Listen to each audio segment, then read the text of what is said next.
el primer cuento del día de hoy.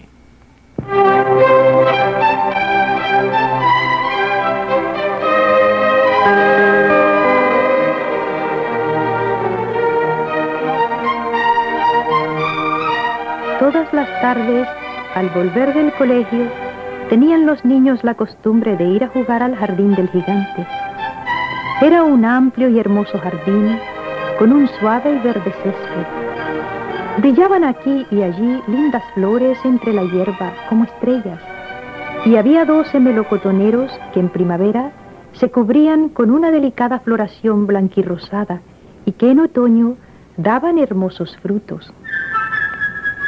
Los pájaros, posados sobre los árboles, cantaban tan hechizeramente que los niños interrumpían habitualmente sus juegos para escucharlos. ¡Qué dichosos somos aquí!, se gritaban unos a otros. Un día volvió el gigante. Había ido a visitar a su amigo el ogro y vivido 7 años con él. Al cabo de los 7 años, dijo todo lo que tenía que decir, pues su conversación era limitada, y decidió regresar a su castillo. Al llegar, vio a los niños jugando en su jardín, les gritó con voz agria y los niños huyeron corriendo. ¿Qué hacéis aquí? Mi jardín es mi jardín. Todos deben entenderlo así. Y no permitiré que nadie más que yo juegue en él. Lo cercó entonces con un alto muro y puso un cartel que decía: prohibida la entrada, se castigará a quien salte. Era un gigante muy egoísta. Los pobres niños no tenían ahora sitio donde jugar. Intentaron hacerlo en la carretera, pero la carretera estaba muy polvorienta, toda llena de agudas piedras, y no les gustó. Tomaron la costumbre de pasearse una vez terminadas sus lecciones alrededor del alto muro para hablar del hermoso jardín que había al otro lado. ¡Qué felices éramos ahí!, se decían unos a otros. Entonces llegó la primavera y en todo el país hubo pajaritos y florecillas. Solo en el jardín del gigante egoísta continuaba siendo invierno. Los pájaros, desde que no había niños, no tenían interés en cantar, y los árboles olvidábanse de florecer. En cierta ocasión, una bonita flor levantó su cabeza sobre el césped, pero al ver el cartelón se entristeció tanto pensando en los niños que se dejó caer de nuevo en tierra, volviéndose a dormir. Los únicos que se alegraron fueron el hielo y la nieve. La primavera se ha olvidado de este jardín, exclamó. Gracias a esto viviremos en él todo el año.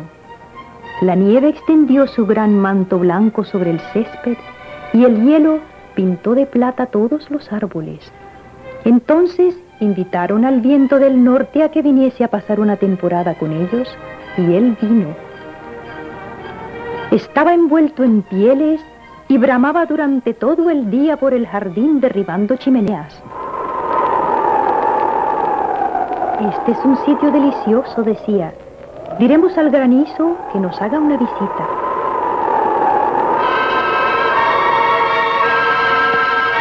Y llegó el granizo.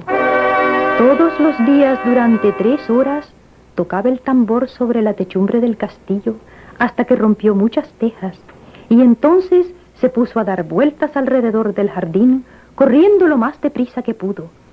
Iba vestido de gris y su aliento era de hielo.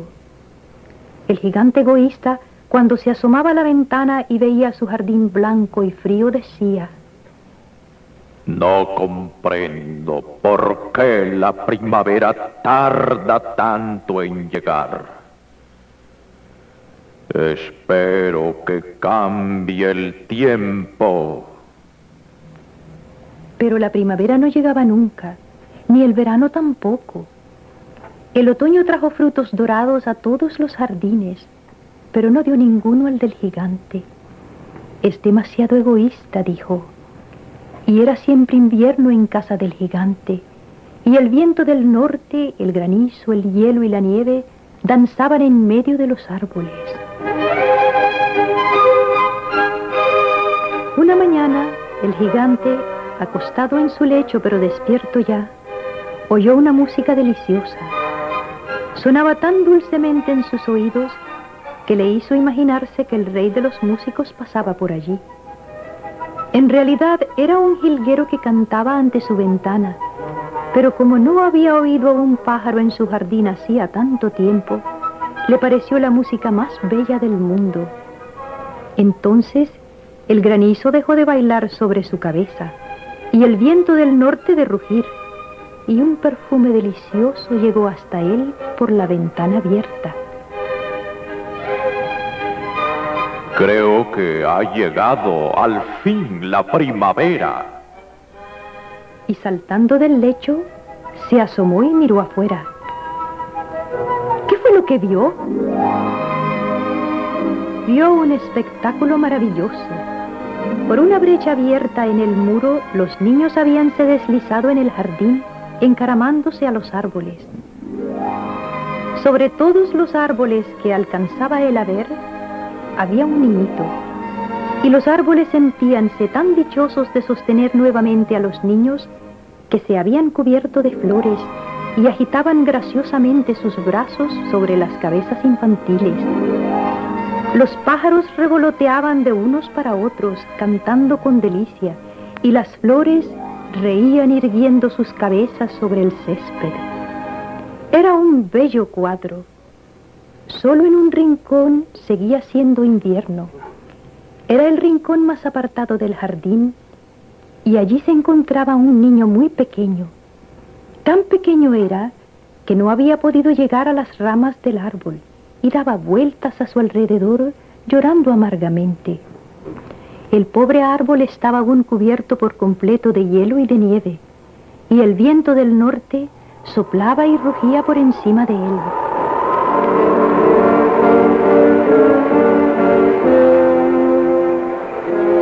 Y le tendía sus ramas inclinándolas todo cuanto podía. Pero el niño era demasiado pequeño. El corazón del gigante se enterneció al mirar hacia afuera. ¡Qué egoísta he sido! Ya sé por qué la primavera no ha querido venir aquí. Voy a colocar a ese pobre pequeñuelo sobre la copa del árbol y luego tiraré el muro. Y mi jardín será ya siempre el sitio de recreo de los niños.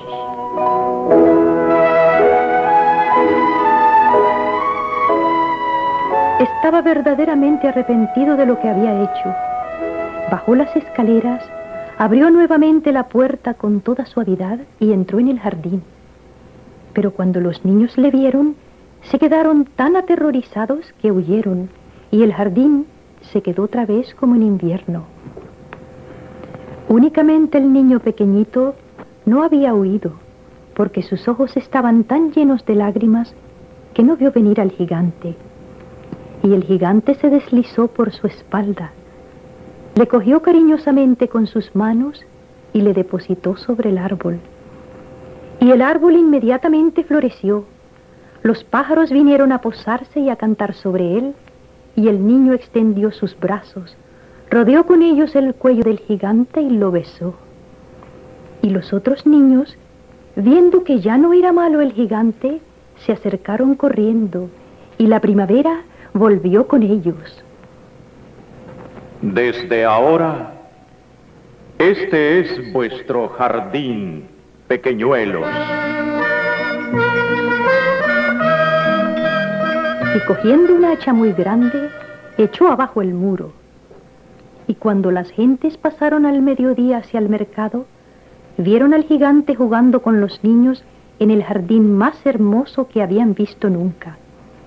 Estuvieron jugando durante todo el día, y al caer la noche, fueron a decir adiós al gigante. Pero, ¿dónde está vuestro compañerito? Ese chiquillo que subía al árbol. A él era quien quería más el gigante porque le había besado. No sabemos, respondieron los niños, se ha ido. Decídele que venga mañana, sin falta.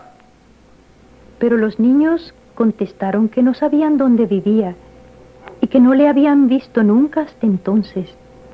Y el gigante se quedó muy triste. Todas las tardes, a la salida del colegio, venían los niños a jugar con el gigante, pero ya no se volvió a ver al pequeñuelo a quien quería tanto. El gigante era muy bondadoso con todos los niños, pero echaba de menos a su primer amiguito. Hablaba de él con frecuencia y solía decir: Cuánto me gustaría verle. Pasaron los años y el gigante envejeció mucho y fue debilitándose. Ya no podía tomar parte en los juegos. Permanecía sentado en un gran sillón, viendo jugar a los niños y admirando su jardín. Con frecuencia decía: Tengo muchas flores bellas, pero los niños son las flores más bellas de todas.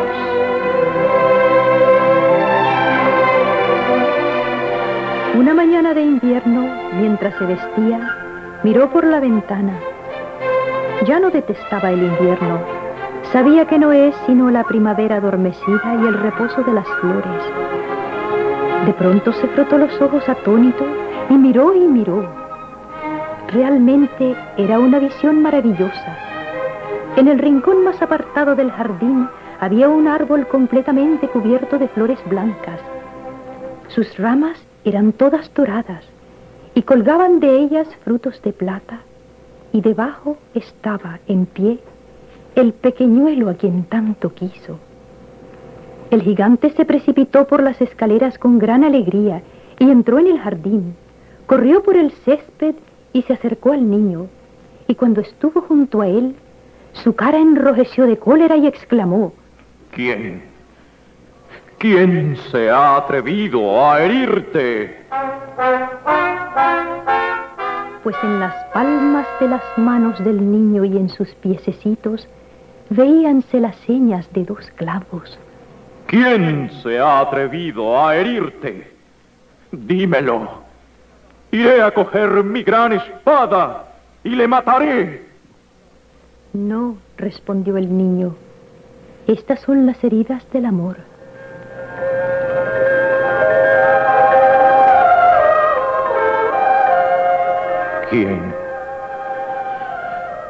¿Quién eres? Y un extraño temor le invadió, haciéndole caer de rodillas ante el pequeñuelo. Y el niño sonrió al gigante y le dijo: Me dejaste jugar una vez en tu jardín. Hoy vendrás conmigo a mi jardín, que es el paraíso. Y cuando los niños llegaron aquella tarde, encontraron al gigante tendido, muerto bajo el árbol, todo cubierto de flores blancas.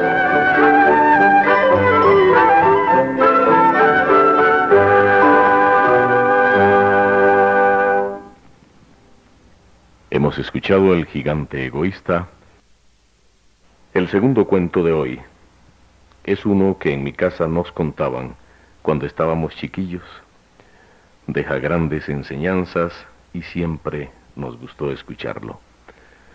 Como no existe grabado, lo voy a leer para ustedes y su lectura se la dedico como muestra de gratitud a quien siempre apoyó y apoya este programa incondicionalmente, a mi querida amiga Nur Barguil. Para ella, con nuestros mejores deseos, para su esposo, mi amigo Enrique Vargas, para su familia, y para ustedes, los fieles oyentes de las visitas navideñas, el cuento La historia del buen ladrón, tomado de El mártir del Gólgota, un libro que está en poder de mis antepasados desde el siglo pasado.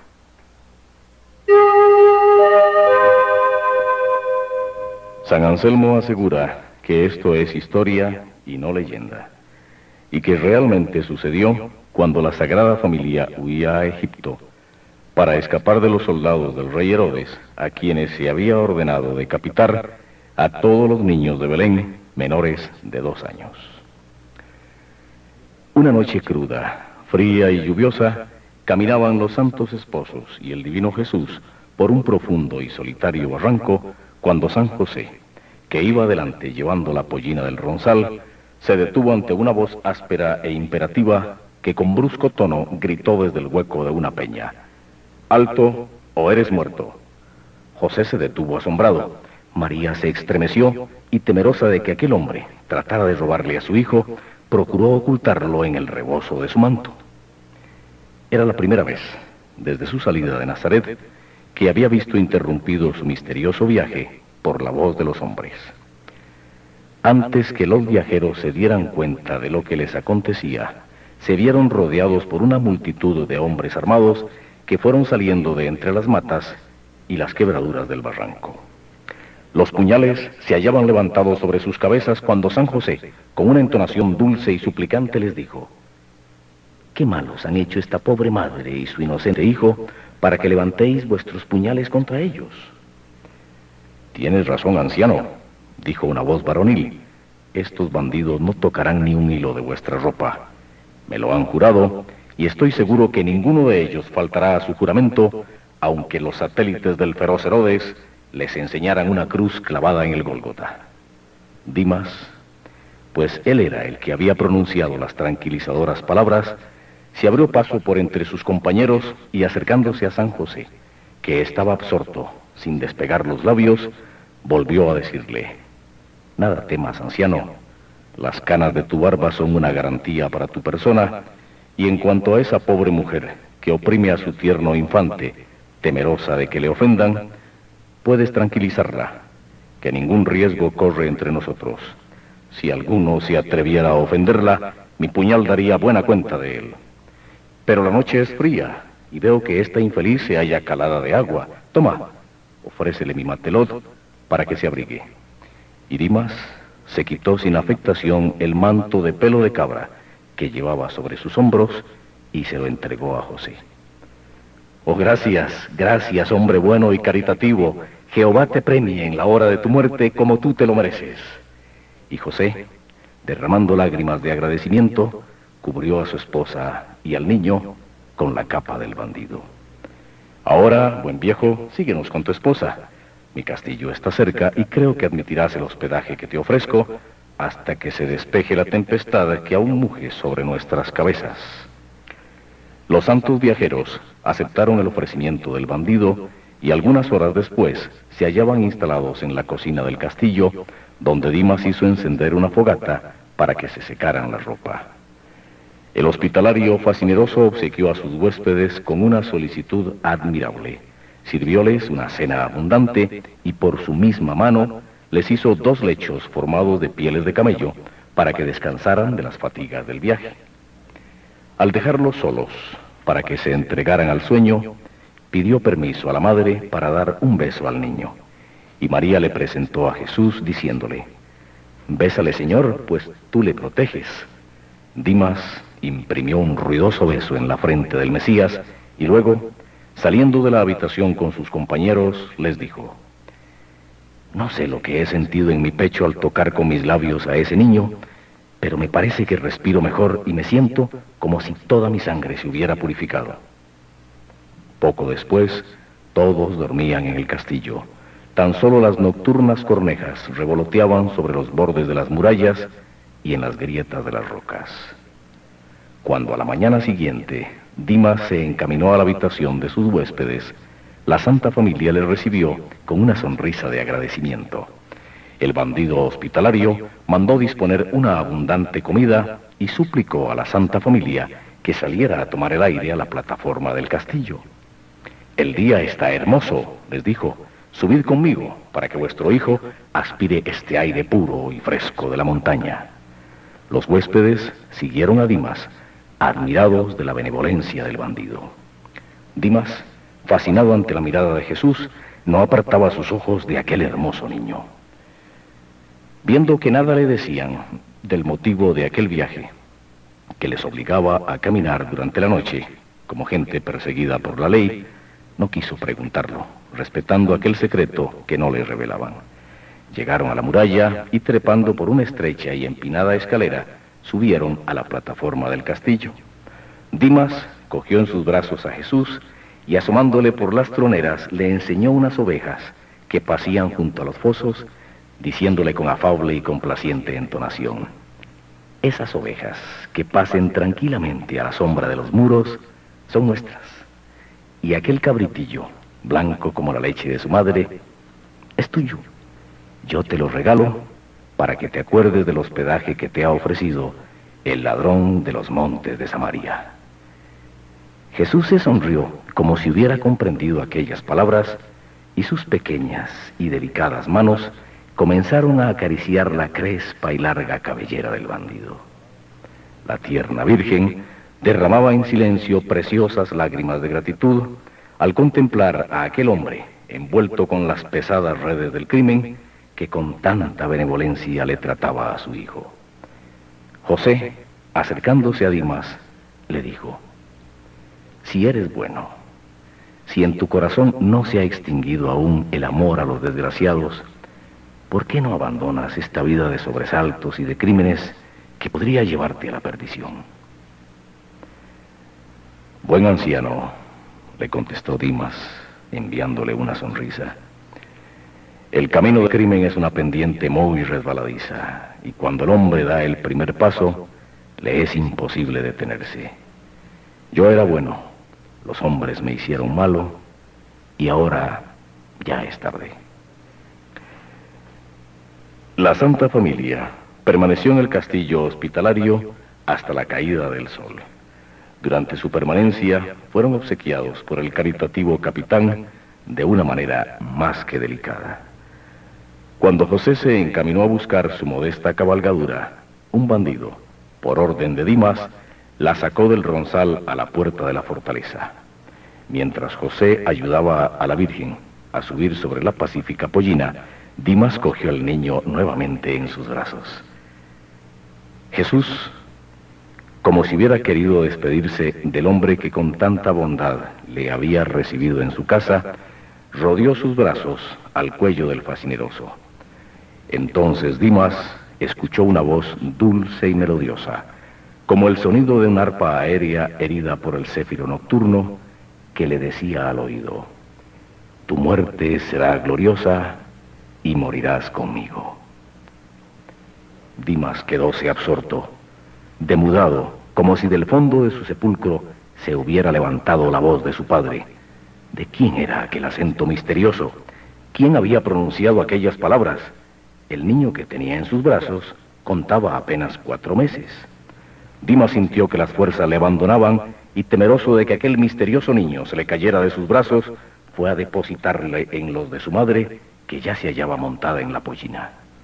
Dimas, inmóvil como la estatua de la meditación, con la vista fija en los santos viajeros, creyendo aún oír las misteriosas palabras, permaneció en el muro del viejo castillo hasta que los últimos rayos del sol se ocultaron detrás de las altas cimas del Líbano.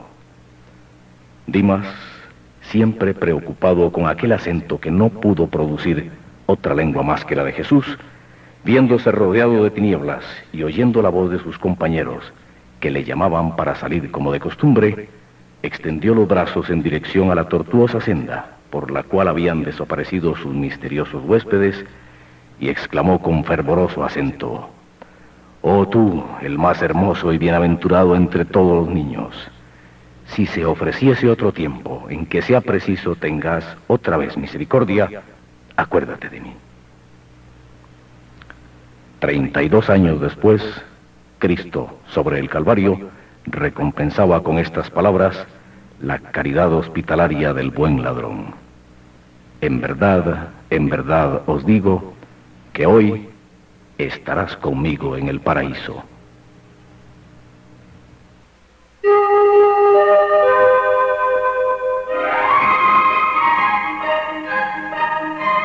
El más grande importador de juguetes para esta Navidad es la tienda Barguil.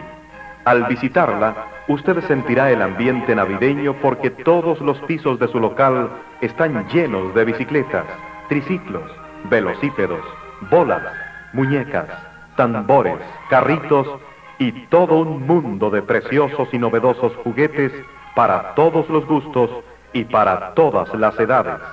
El más grande importador de juguetes para esta Navidad es la tienda Barguil.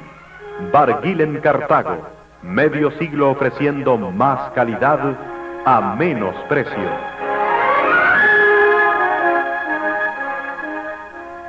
Las 8 de la mañana, 1 minuto, y estamos presentándoles las visitas navideñas. El saludo con mucho gusto en el Tejar del Guarco para Ana Yasmín Sánchez Monje de parte de Flora Monje, en Palomo de Orosi para Giovanni y Argelis Fabián, también para Laura Patricia Serrano Quirós de parte de sus padres. En Pozos de Santa Ana para Eliandes Sánchez Burford de parte de sus padres. En Cartago, Luis Fernando, a Jacqueline y Eric González Redondo, les saludamos de parte de sus padres, y en Barrio Fátima a Fernando Alonso y Jenny Elena Macis Vega de parte de sus padres. Entre Ríos, el saludo para Evelyn Vargas Molina de parte de sus padres, y también saludamos en Sabanilla de Montes de Oca a Óscar Leonardo Acevedo Sánchez de parte de su abuelita. Para Carol María Murillo Angulo en Ciudad de Colón, también nuestro saludo, deseándoles a todos una feliz Navidad. Cada 24 de diciembre nos gusta ofrecerles un recuerdo importante de las viejas ediciones de las visitas navideñas. Lo que hoy escucharán se remonta a la época en que este programa se transmitía a las 5 de la tarde y donde se combinaba el poco material existente con presentaciones en vivo. Es el coro de la Basílica de Nuestra Señora de los Ángeles, bajo la dirección del padre Benito Lorenzana, cantando Soy un pobre pastorcillo. Quienes integraban el coro hoy necesariamente son adultos, y es muy posible que algunos nos estén escuchando en compañía de sus hijos o quizá de sus nietos. Quien se despide al final de esta grabación es el mismo recordado padre Benito Lorenzana.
El coro de niños de la Basílica de Nuestra Señora de los Ángeles les agradece profundamente la atención prestada a este programa de villancicos y se despide de ustedes hasta mañana a las 5 de la tarde. Son las 8:05 minutos.